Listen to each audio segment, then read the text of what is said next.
You're watching a Highwire Media podcast. White Collar's sixth season arrives with a tight deadline and a heavy heart. After 5 years of artful capers and heartfelt debates about trust, the series faces the practical challenge of wrapping everything up in 6 episodes without losing the graceful rhythm that made it special. For viewers who followed Neal Caffrey and Peter Berg from their first handshake, the endgame had to honor both the partnership and the personal costs of living on opposite sides of the law. Season 6, therefore, became a test of identity, loyalty, and narrative compression, asking the show to distill its essence and still deliver surprise. It succeeds more often than not, trading breadth for intensity, trading the breezy one-off caper for the concentric pressure of an undercover war. The result is a miniature heist novel in television form, driven by character choices and capped by a finale that refuses neatness while still feeling inevitable. Instead of a roomy seasonal arc with standalone diversions, the final run functions like a continuous operation. The Pink Panthers, a high-end criminal consortium with global reach, becomes a crucible. The FBI wants them, the Panthers want talent, and Neal wants something that always seemed just out of reach. Clean freedom without a chain on his ankle or a debt over his head. Peter, newly promoted and newly protected with fatherhood on the horizon, sees the strategy, the pitfall, and the way Neal gravitates towards the risk like a well-dressed comet. Mozzie, ever the romantic about autonomy, treats the Panthers as an opportunity wrapped around a warning label. The compressed format strips away filler and forces everyone into hard choices, and the season's momentum comes from those choices colliding at speed. The first episode, Borrowed Time, resets the board with ruthless efficiency. Neal leverages his kidnapping aftermath into leverage with the Bureau, then uses the Bureau's desperation as a leverage with the Panthers. It is leverage all the way down. Peter signs off because he trusts Neal's instincts and fears the alternative. Keller's reappearance is the season's first true wildcard, a smiling knife who understands Neal's appetites and refuses to be domesticated by anybody's plan. The hour moves like a fuse being lit, introducing targets, protocols, and the constant surveillance that threatens to suffocate the very improvisation the show celebrates. Return to Sender doubles down on the uneasy Neal-Keller alliance, their choreographed theft. Built around timing and mutual blackmail, gives the season its first showcase set piece. Peter, running the operation from the rafters, becomes both puppet master and concerned parent. A dual role Tim DeKay plays with emphasized restraint. The moral math tightens. Every step Neal takes to prove himself to the Panthers deepens the hole he must climb out of with the FBI. Uncontrolled variables shifts focus towards emotional collateral. Attachments become liabilities overnight, and Neal's long history of mixing romance with risk resurfaces as an inconvenient truth. Peter wrestles with the possibility that the institution he serves can be slow or even politically timid when it counts. The show allows frustration to simmer without turning Peter cynical. He still believes in the process, even when process lags behind necessity. All's fair lets Mozzie breathe. He gets a micro-quest that intersects with a larger plot. A reminder that his encyclopedic paranoia, oddball wisdom, and soft-hearted mischief are more than color. Willie Garson threads whimsy into worry, playing a man who has made a religion out of escape, yet can't quite escape caring. The entry's humor relaxes the shoulders right before the vice tightens. Whack-a-mole is the storm front. The Bureau's plan tolerates zero improvisation, which means it is guaranteed to require improvisation. Promises are made under duress, signals are misread. Keller sharpens the edges of every contingency. The hour ends with faith stretched thin and consequences queued for delivery. The finale is a masterclass in misdirection, symmetry, and ache. The long con culminates in a death that is both spectacle and message. A sacrifice that reads like betrayal until time has passed. A 1-year epilogue reveals the quiet, bruised mercy at the story's center. Peter has a son named Neal, and the real Neal lives as a shadow among the light in Paris. Free in body, but still tethered by affection and memory. Neal enters the season with the thesis. Freedom must be earned, but earning it may require a purity of selfishness that he has rarely practiced. His earlier attempts to bargain with fate serve the FBI, repay society, play honest with a fenced pasture, never fully matched his temperament. Season 6 asks him to engineer a final act so complete that it severs obligations without destroying the relationships that made him human. Matt Bomer plays this as a man sanding his edges to a sharp point, hiding tenderness under purposeful distance. He is affectionate with Mozzie but firm, respectful with Peter but evasive, flirtatious with danger because danger is a language he speaks fluently. The finale reframes his arc not as escape from consequence, but as a choice to carry consequence alone, offstage, so that the people who tried to save him do not have to keep trying.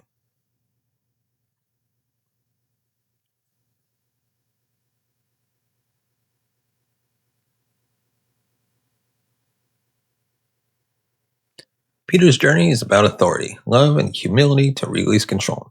He knows the rulebook, wrote his own annotations, and built a career on patience.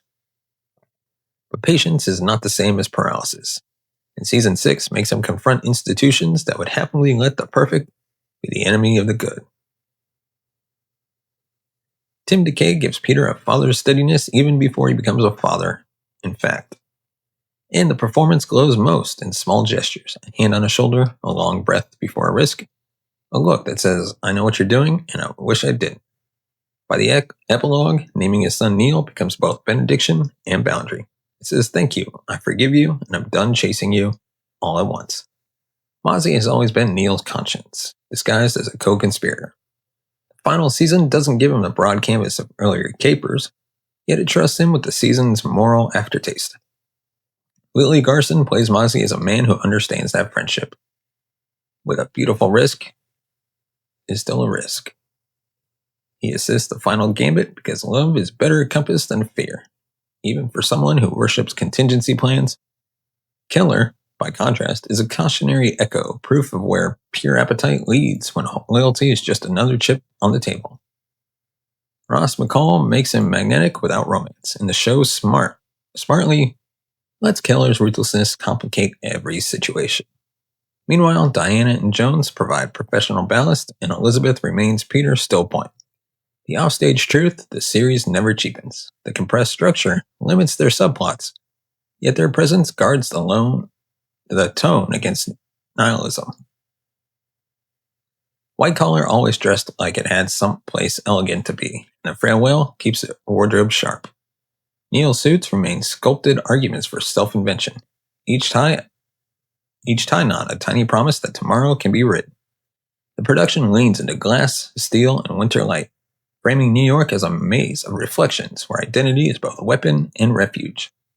Musically, the score threads suspense with a buoyant undercurrent, reminding us that the show's soul is optimistic even when outcomes darken. Direction favors clean, blocking, and legible geography, which makes the big set pieces feel earned rather than noisy. When Paris arrives, the palette softens, the camera lingers, the city becomes an unsentimental postcard, proof that reinvention is a place as well as a plan. Freedom in White Collar is never merely absence of custody, it is presence of choice.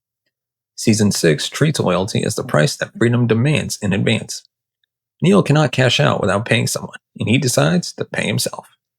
Peter cannot protect everyone without losing something irretrievable, so he decides to protect his family first and his pride last.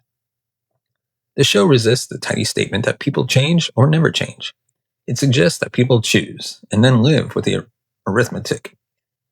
By staging the finale as a riddle with an answer, you can feel before you can prove. The series honors both the romantic and the rationale in its audience. The shortened season becomes a creative constraint that mostly works. Momentum replaces digression, tension replaces whimsy, but the signature banter survives, sparingly deployed like spice. Where earlier years could have pivoted from a Degas forgery to a charity gala to a courthouse gambit, with roomy elasticity, Season 6 tightens the screws and watches the pressure reveal character. Cliffhangers land not as gimmicks but as consequences, because the episodes connect like tumblers in a lock.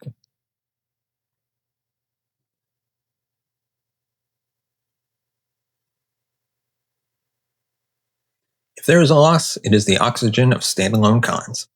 The sandbox where Neal's imagination made crime feel like choreography. The trade, however, delivers narrative purpose, and the finale spends the accrued interest in one clean, heartbreaking transaction.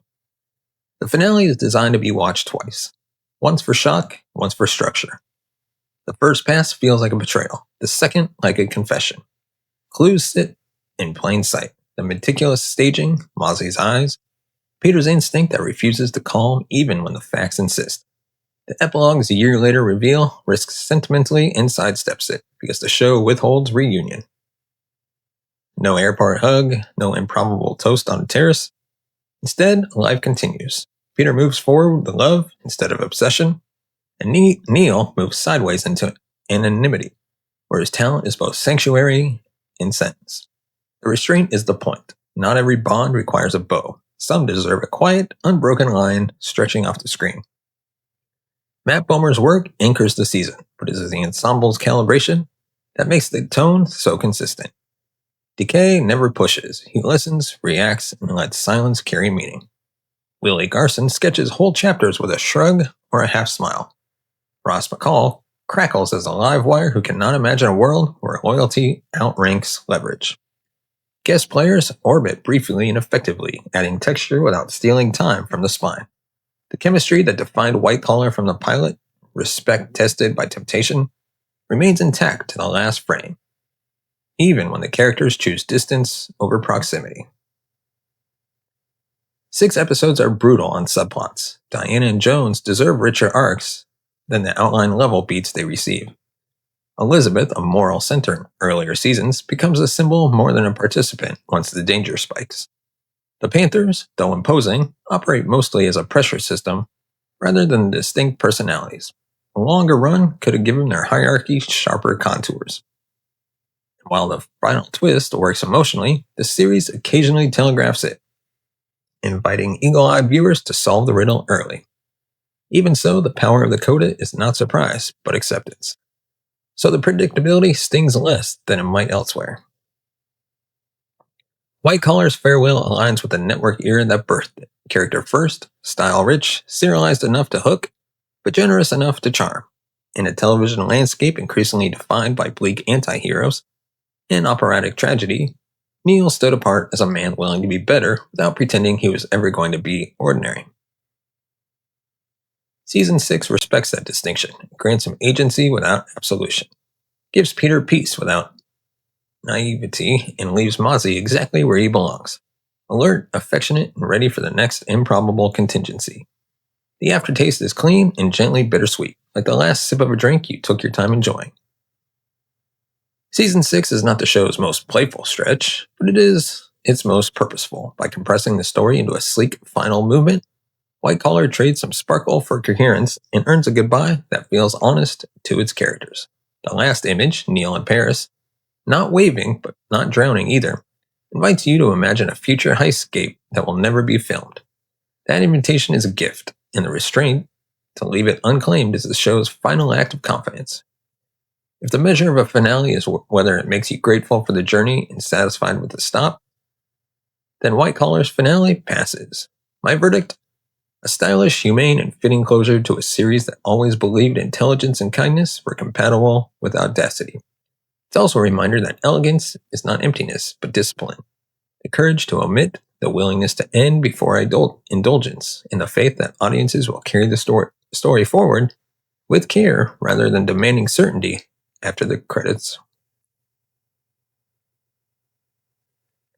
Compare the final run to the pilot and you can trace a line from performance to philosophy. In the beginning, Neal is improvisational joy wrapped around evasive grief. Peter is skepticism learning to admire talent even as it polices it.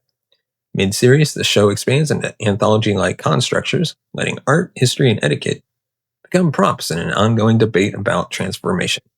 By the 6th season, the debate narrows to its essential question: what is freedom worth, and who pays?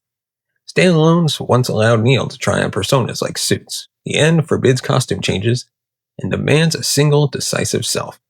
Some viewers will miss the champagne sparkle of Season 2 and 3. Others will appreciate the sense of culmination. Either way, the continuity feels honest. Growth here does not mean the moralizing away the charisma of a con artist. It means acknowledging the gravity that charisma creates for the people who love him. Final seasons often stack cameos, callbacks, and sentimental reprises until the story buckles.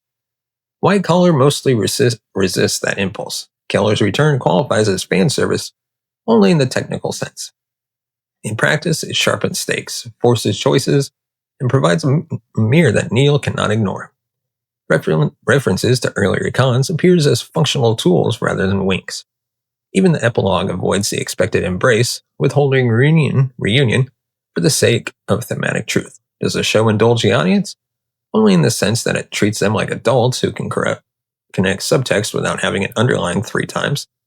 The result is a finale that feels remembered rather than performed, elegant, spare, and loyal to character logic, even when that logic denies us a sentimental scene we might privately crave.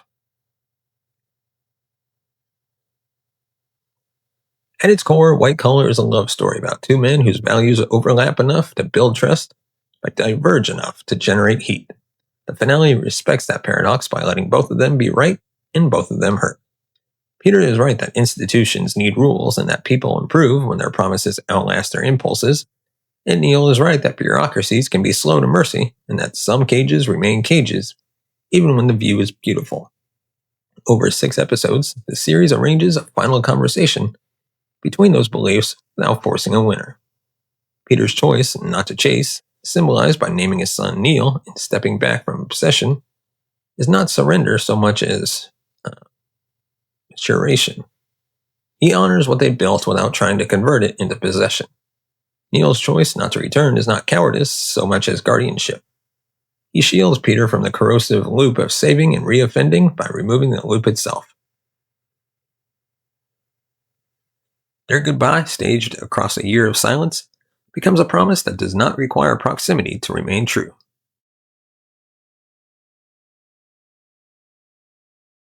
For a series built on cleverness, that wisdom feels like the cleanest trick of all. The revelation that maturity can be as dramatic as any con when stakes are emotional rather than criminal.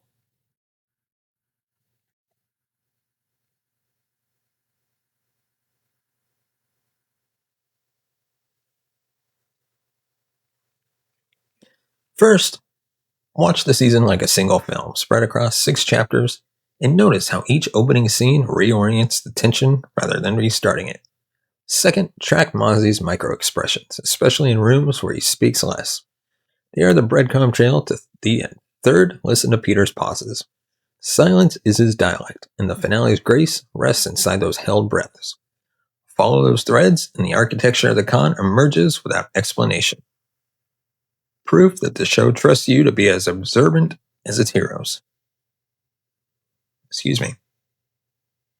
And that is our review of Season 6 of White Collar. Finally saying goodbye to a series that I actually enjoyed when it first aired. Let me know your thoughts on Season 6 in the comments section below. Also, let me know your thoughts on White Collar as a whole.